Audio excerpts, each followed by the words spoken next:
हमारी संस्कृति, हमारी पहचान। यज्ञ, योग, आयुर्वेद सदा रहे हमारे साथ। भारत के प्राचीन ग्रंथों एवं आधुनिक विज्ञान का दिव्य संगम, यज्ञ महिमा।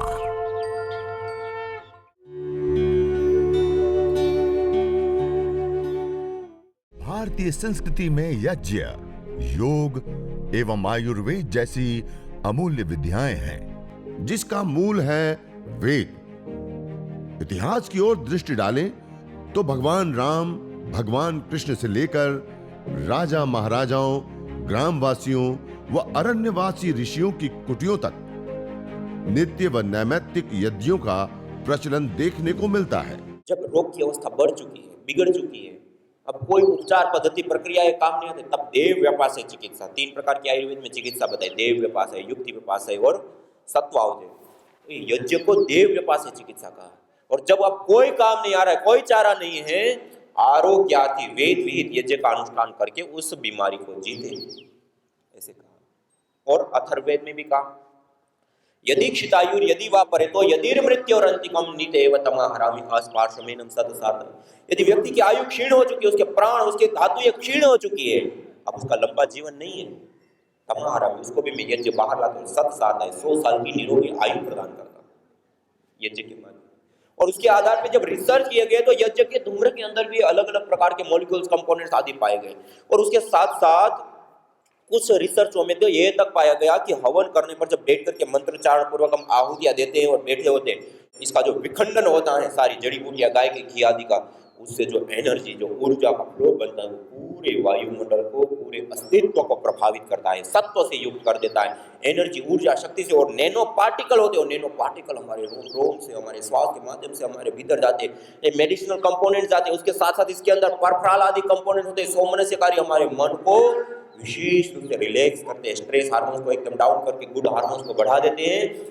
और उसके साथ साथ जब हम मंत्रों के साथ आहुतियां देते हैं तो हमारे न्यूरोकेमिकल्स भी बैलेंस में आ जाते हैं।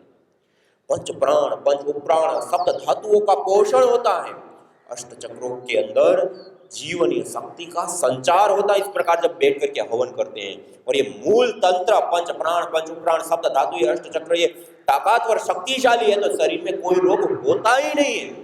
और कितना भी बड़ा रोग हो गया है और इसको ताकतवर बना दो तो रोग का भी जड़ मूल से विनाश हो जाता है। और हमने अपनी आंखों के सामने देखा है कितने लोगों को कैंसर, जब डॉक्टर लोग कह देते हैं ना, हम अभी क्या कहते हैं कि मॉडर्न मेडिकल साइंस बहुत एडवांस है, बहुत तात्कालिक इलाज है, हमने वो केस दिए जो 7-7, 8-8, 10-10 महीने, 50-50 लाख से लेकर के कितने कितने रुपए खर्च करने के बाद भी जब लोगों का जीवन हाथ में नहीं था और डॉक्टर लोगों ने कह दिया कि अब इसको 5 दिन, 10 दिन, 15 दिन सेवा कर लीजिए, अब कुछ नहीं होता। या फिर ऐसे कहते हैं ना दया मृत्यु, कि इनको कोई ऐसा इंजेक्शन, कोई ऐसी दवाई दे दे कि इस शरीर से मुक्ति मिल जाए, कोई दूसरा जन्म मिल जाए, कष्ट से उसको मुक्ति मिल जाए।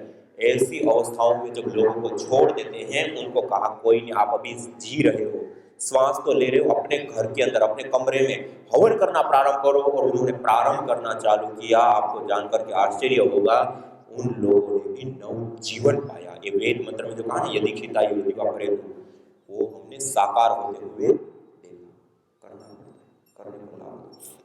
यहीं तेलंगाना में ही हम अभी गए थे ये प्रवास में, तो अलग अलग जगहों पे अलग अलग यज्ञ किए।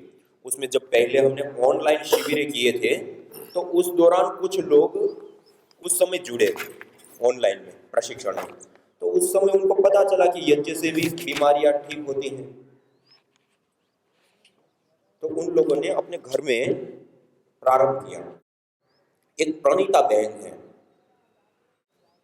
उसको लीवर का कैंसर था, यही की है तेलंगाना की। और कैंसर होने के बाद हैदराबाद आए, उन्होंने अपना यहाँ पे कुछ ट्रीटमेंट लिया। डॉक्टर लोगों ने जवाब दे दिया कि यहाँ पर अब ये ठीक नहीं हो सकता, आप इसको मुंबई लेकर के जाइए। वो यहाँ से मुंबई लेकर के गए, वहाँ कुछ ट्रीटमेंट लिए 1 साल के करीब।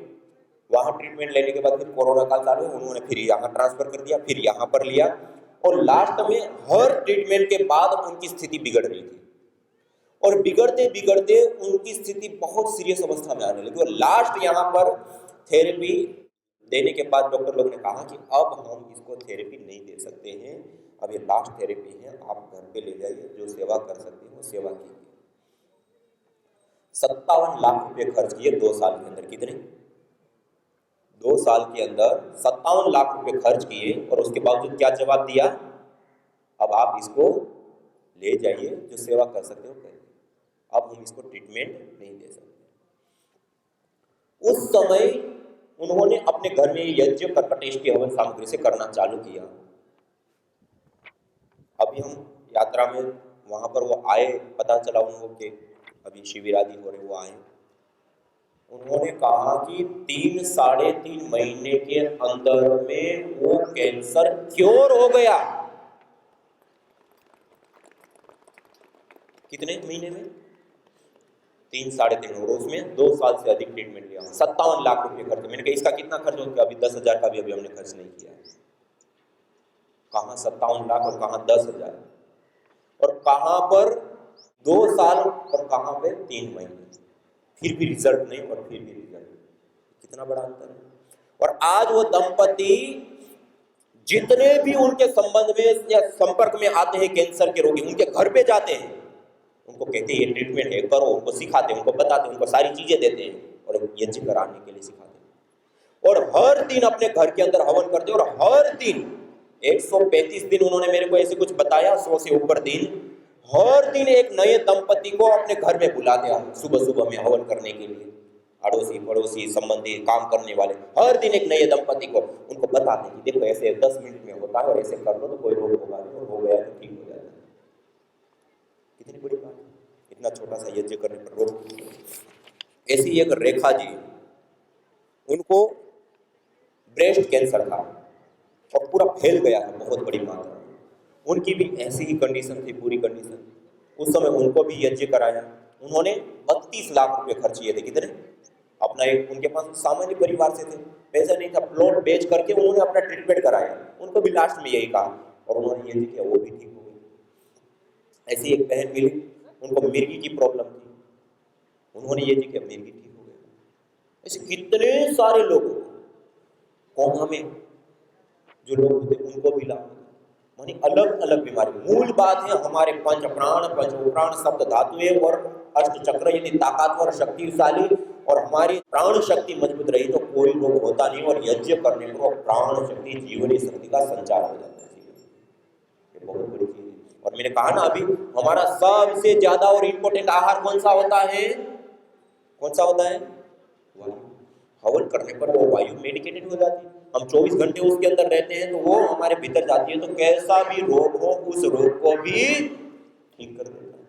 तो यज्ञ एक साइंटिफिक, वैज्ञानिक एक चिकित्सा पद्धति है। क्या है? चिकित्सा पद्धति। रोगों को हम ठीक कर सकते हैं यज्ञ करके। ये जितने भी हमने लाभ देखे ना, उसमें से एक लाभ और होता है कि हवन करने पर एथिलीन ऑक्साइड, प्रोपिलीन ऑक्साइड आदि महत्वपूर्ण गैसें बनती है, वो जब वायु के अंदर आती हैं, वायु के अंदर SOx, NOx, CFC आदि जो हानिकारक गैसें होती हैं, वो दोनों जब आपस में मिलते एक फोटोकेमिकल प्रोसेस चलता है, उसके परिणाम स्वरूप हानिकारक जहरीली घातक गैसें भी न्यूट्रलाइज हो जाती है, खत्म होती है। वायु प्रदूषण से हमारा बचाव होता है, जहरीली गैसों से बचाव होता है। आप सब लोगों ने सुना होगा भोपाल में जो गैस रिजर्व हुआ था, उस समय कुशवाहा परिवार और राठौर परिवार उसी नगर में रहते थे, और उसके आस-पास अड़ोस पड़ोस के सारे लोग, पूरी लाशें बीत चुकी थी। उसके बीच में उन्होंने कहा कि मरना ही है तो क्यों ना आप यज्ञ करके मरे। सब भागदड़ थी। उस समय उन्होंने यज्ञ उसके बीच में करना, मैं उस परिवार को मिल के आया, उन्होंने यज्ञ करना चालू किया।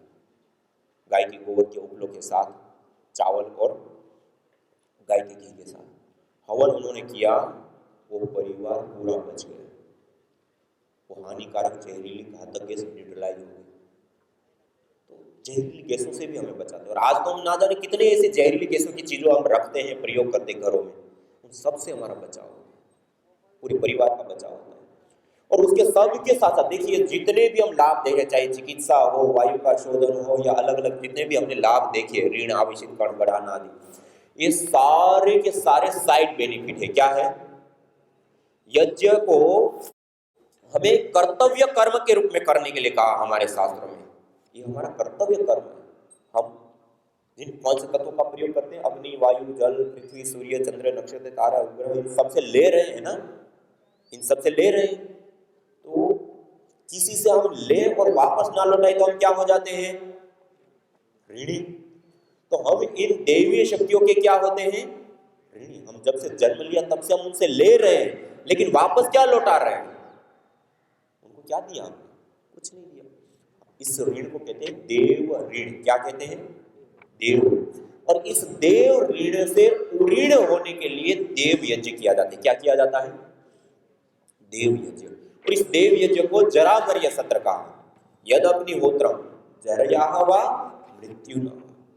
या तो बिल्कुल जरा अवस्था हम खुद का अपना पानी भी ना पी पाए या हमारी मृत्यु हो जाए तब छोड़ने योग्य होता है, उसके बिना इसको नहीं छोड़ना होता है। देव ऋण से होने वाले। और इस नियम पूर्वक जो प्रातःकाल सायंकाल इस अग्निहोत्र को करता है उसको कहा अग्निहोत्रे अश्वमेघस्याप्ति। अग्निहोत्र करने पर अश्वमेघ याग होता है, उसके फल की प्राप्ति होती है। अश्वमेघ याग आपने सुना है रामायण में? सामान्य व्यक्ति नहीं कर सकते, राजा लोग भी नहीं कर सकते।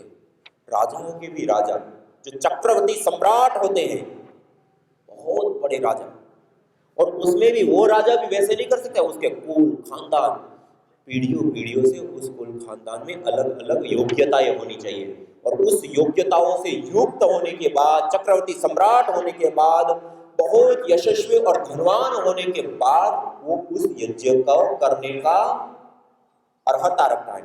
और उस यज्ञ को करने पर जो लाभ प्राप्त होता है, व्यक्ति ये 5 मिनट सुबह और सायंकाल इस यज्ञ को कर ले नियम पूर्वक जरामर्य पर्यंत, तो उस अश्वमेघ यज्ञ के फल को प्राप्त कर लेता है। कितनी बड़ी। और कहा इस यज्ञ को करने पर विशेष रूप से यथेक क्षुदिता बाला मातरम पर्युपास्ते एवं सर्वाणि भूतानि अग्निहोत्र उपास्ते। जैसे छोटे बच्चे, भूख से पीड़ित बालक भूख रूपी दुख की निवृत्ति के लिए कहा जाता है, जैसे अपनी माँ के शरण में जाता है, अपनी माँ की गोदी में जाता है, अपनी माँ के पास जाता है, और निश्चित रूप से उसकी भूख की निवृत्ति होती है नहीं होती है माँ के पास जाने पर।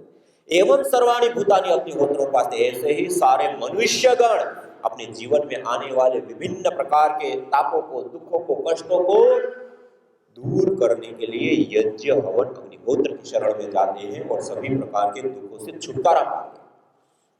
येन सदनुष्ठानेन संपूर्ण विश्वम कल्याणम भवेत्। आध्यात्मिक, आदिदैविक, आदि भौतिक ताप त्रयोन उन्मूलनम सुकरम स्यात् तत् यज्ञ पदाभिधेयकम्।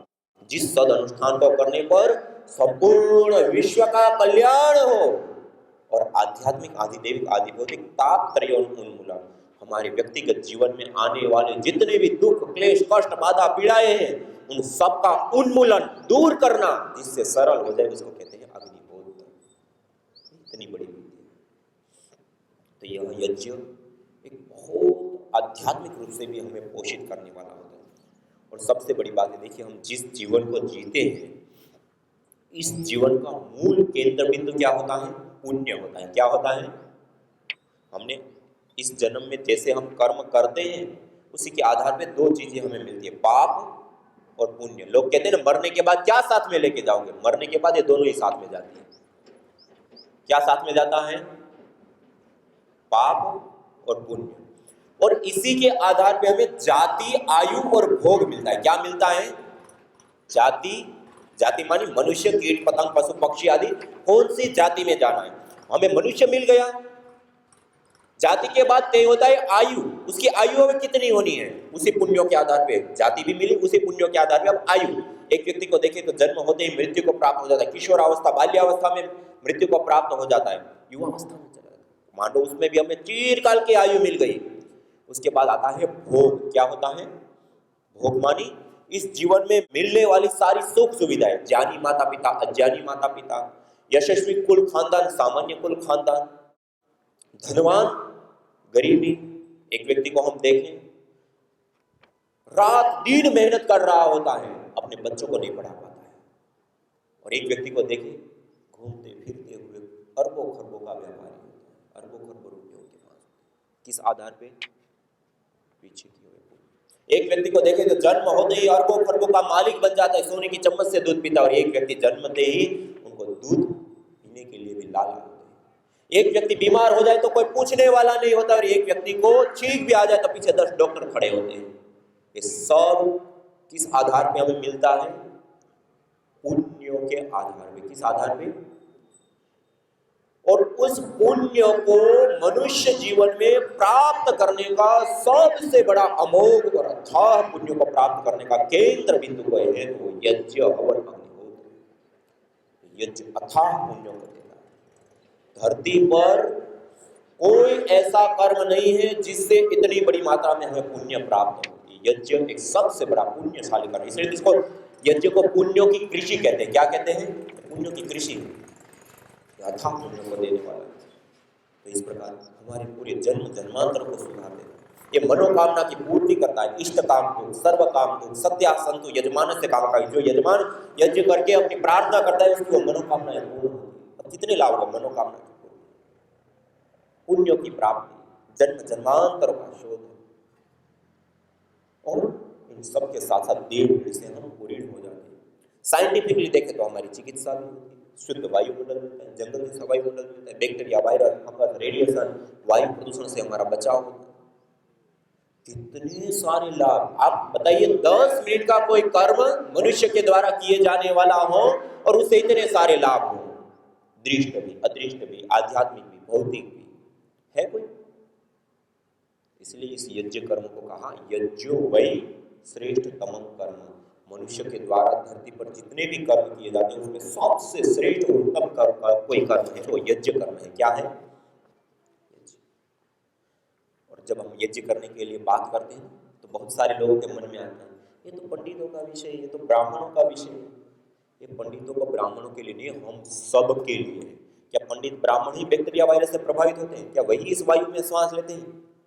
क्या वही इन सारी चीजों से प्रभावित होते हैं? हम सब प्रभावित होते हैं और हम समान रूप से इस चीज का प्रयोग लेते हैं। मनुष्य मात्र के लिए होता है, जीव मात्र के लिए होता है। हम सब समान हैं, चाहे किसी भी मत पंथ संप्रदाय को मानने वाले व्यक्ति हो, अमीर हो, गरीब हो, युवा हो, बालक हो, वृद्ध हो, चाहे स्त्री हो, चाहे पुरुष हो, किसी भी देश में रहने वाला हो, हम सब समान रूप से एक ही धरती पर विचरण करते हैं, एक ही वायु में श्वास लेते हैं, एक ही जल का पान करते हैं, एक ही सूर्य से रोशनी लेते हैं, एक ही आकाश मंडल के नीचे बसते हैं। हम समान रूप से इस प्रकृति माँ का प्रयोग लेते हैं, नहीं लेते हैं? और इस प्रकृति माँ को पोषित करना, संवर्धित करना, उसका संतुलन करने का कार्य किसी माध्यम से संपन्न होता है तो यज्ञ, हवन, अग्निहोत्र से होता है। इसलिए इस यज्ञ को मत पंथ संप्रदायों में बांटने की नहीं, अपनाने की आवश्यकता है। क्या हम अपनाएंगे? 10 मिनट हवन करेंगे अपने घर में, अग्नि प्रदीप करके? कुछ नहीं आता। गायत्री मंत्र आता है? नहीं आता? कितने लोगों को आता है? देंगे आहुतियां? आपकी आवाज नहीं आ रही। हाँ, ये छोटा सा यज्ञ है, इससे अनंत और अथाह लाभ होते हैं। तो आज हम संकल्प लेकर के जाएंगे कि प्रतिदिन कुछ नहीं तो 11-21 आहुति देकर के हवन अपने घर में जरूर करेंगे, नहीं करेंगे? हाँ, ये बहुत ज्यादा विशेष लाभकारी है और दूसरे लोगों को भी बताना चाहिए। इतने सारे लाभ हैं, अपने साथ रहने वाले, अपने भाई, अपने बंधु, अपने आसपास में रहने वाले, अपने साथ काम करने वाले, उनको भी थोड़ा सा बता दिया, 10 मिनट की प्रोसेस सिखा दी, उन्होंने भी कर लिया तो उनको भी ये सारे लाभ प्राप्त होंगे, नहीं होंगे? हाँ, छोटा सा लोगों को सिखाया, बताया, उनको भी लाभ होंगे। तो ये यज्ञ को हम अपने जीवन में एक अभिन्न हिस्सा, अभिन्न अंग के रूप में अवश्य शामिल करें। और हमने यह श्रेष्ठतम कर्म भी किया। हमारे आदरणीय भ्राता सुनील भाई जी से लेकर के, कीर्ति भाई जी से लेकर के, हमारे आदरणीय भ्राता जी से लेकर के सब लोगों ने मिलकर के आज यहाँ पर यह अनुष्ठान रखा। हम सब मिलकर के देवीय कर्म, ईश्वरीय कर्म, श्रेष्ठतम कर्म को, यज्ञ को कर पाए, इसके बारे में जान पाए। आइए एक बार जोरदार करतध्वनि से हम उनका स्वागत करें, उनका सत्कार करें, उनके प्रति अपनी कृतज्ञता ज्ञापित करें। और इसी के साथ आइए सीधे बैठ करके परमपिता परमात्मा को, प्रभु को याद करते हुए शांति पाठ के साथ इसको विराम देते हैं।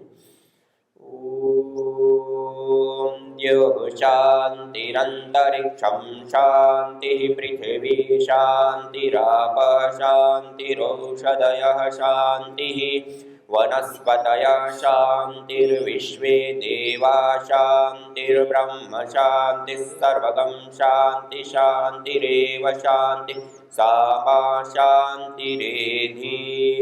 ओम शांति शांति शांति।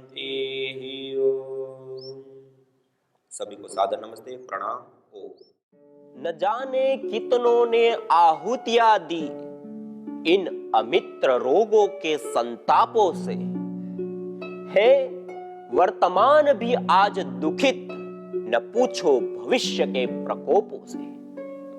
प्रत्युष पावनी होती जहां यज्ञानुष्ठान घर आंगन में, वहां मनुष्येतर सब झूमते शांति भरे सुख आनंद से।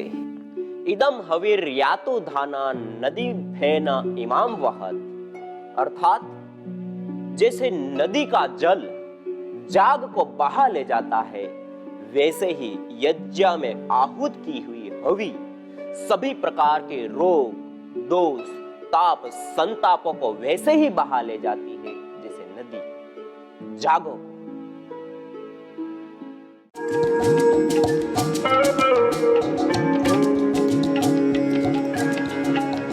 वातिष्ठी हवन सामग्री जो विशेष करके निर्गुंडी, रासना, अश्वगंधा, गिलोय, पुनर्नवा, बला, नागरमोथा, अजवाइन, अरंड, गुड़वज, अमलतास, पारिजात, गुगुल आदि विशेष द्रव्यों से निर्मित इस वातिष्ठी हवन सामग्री से हवन करने पर उत्पन्न धूम्र के अंदर डीऑक्सिस परग्युलिन, आर लिमोनिन, फोलिक एसिड जैसे विशेष कंपोनेंट्स, मॉलिक्यूल्स, फाइटोकेमिकल्स पाए जाते हैं, जो गठिया, जोड़ों का दर्द, जकड़न, सर्वाइकल, सियाटिका आदि वातज रोगों में विशेष करके लाभदायी होती है। यज्ञ भारतीय संस्कृति की मुकुट मणि है, प्रतीक है, मूल है। मानव जीवन के हर पहलू के साथ यज्ञ जुड़ा हुआ है, चाहे वह संस्कार, चाहे पूजा पाठ या फिर पर्व से लेकर हर शुभ अशुभ अवसरों में भी यज्ञ करने की सार्वभौमिक, वैज्ञानिक एवं पंथ निरपेक्ष पावनी परंपरा रही है। आइए हम संकल्प लें, संसार के श्रेष्ठतम कर्म यज्ञ को अपनाएं। पिंड और ब्रह्मांड में संतुलन कायम करने वाले यज्ञ को अपने जीवन का अभिन्न अंग बनाएं एवं प्रकृति मां के प्रति अपने ऋणों को अदा करें। विश्व स्वास्थ्य का एक नारा, यज्ञ से होगा जग उजियारा।